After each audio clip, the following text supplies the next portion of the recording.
اعوذ باللہ من الشیطان الرجیم بسم اللہ الرحمن۔ آج کا ہمارا عنوان ہے محمد بن قاسم۔ تو آئیے چلتے ہیں ویڈیو کی جانب۔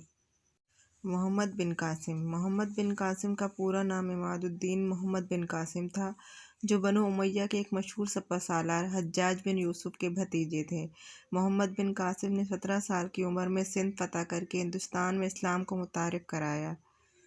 ان کو اس عظیم فتح کے باعث ہندوستان اور پاکستان کے مسلمانوں میں ایک مسیحا کا اعزاز حاصل ہے، اور اسی لیے سندھ کو باب الاسلام کہا جاتا ہے، کیونکہ ہندوستان پر اسلام کا دروازہ یہیں سے کھلا۔ محمد بن قاسم 31 دسمبر 695 ہجری میں طائف میں پیدا ہوئے۔ ان کے والد خاندان کے ممتاز افراد میں شمار کیے جاتے تھے۔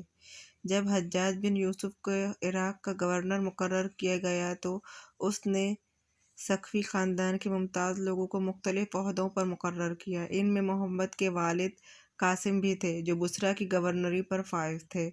اس طرح محمد بن قاسم کی ابتدائی تربیت بصرہ میں ہوئی۔ تقریباً 5 سال کی عمر میں ان کے والد کا انتقال ہو گیا۔ یعنی جب محمد بن قاسم کی عمر 5 سال تھی تو اس دوران ان کے والد کا انتقال ہو گیا تھا۔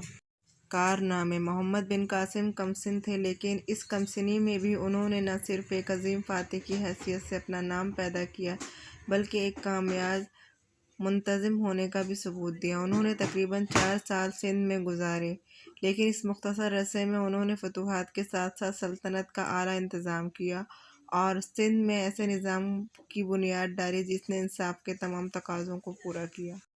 محمد بن قاسم نے اپنی صلاحیتوں، جرأت اور حسن تدبر و اخلاق کے باعث ہندوستان میں جو کارنامے انجام دیے وہ قابل ذکر ہیں۔ سندھ کے عوام کے لیے انہوں نے رواداری کی بڑی عمدہ پالیسی اختیار کی۔ محمد بن قاسم کی سندھ کی فتح سیاسی، معاشرتی، مذہبی اور عملی ہر اعتبار سے بے شمار اثرات کی حامل تھی۔ وہ زبردست جنگی قابلیت اور انتظامی صلاحیتوں کا مالک تھا۔ ان کی ان صلاحیتوں کے ثبوت کے لیے سندھ کی مہم کی کامیابی ہی کافی ہے۔ ان کے اخلاق و کردار کا اندازہ اس بات سے بھی لگایا جا سکتا ہے کہ ایک غیر قوم ان کی گرویدہ ہو گئی تھی۔ محمد بن قاسم جب سندھ سے رخصت ہونے لگے تو سارے سندھ میں ان کے جانے پر اظہار افسوس کیا گیا۔ ان کی وفات پر شہر کیرچ کے ہندوؤں اور بدھوں نے اپنے شہر میں ان کا ایک مجسمہ بنا کر اپنی عقیدت کا اظہار کیا۔ ملتان کی فتح کے بعد محمد بن قاسم نے شمال ہند کے سرسبز و شاداب علاقے کی جانب توجہ دی۔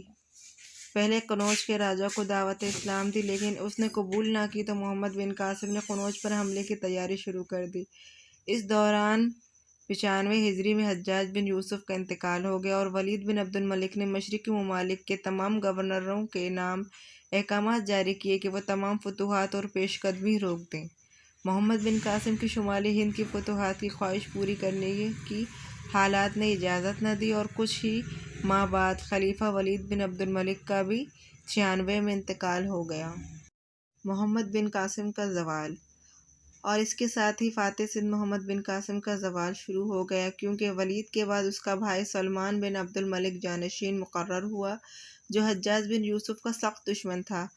بدلہ اس نے حجاج کے تمام خاندان سے لیا اور محمد بن قاسم کی تمام خدمات اور کارناموں کو نظر انداز کرتے ہوئے انہیں حجاج کے خاندان کا فرد ہونے کے جرم میں عتاب کا نشانہ بنایا۔ سلمان نے یزید بن ابی کشبہ کو سندھ کا والی بنا کر بھیجا اور حکم دیا کہ محمد بن قاسم کو گرفتار کر کے بھیجو۔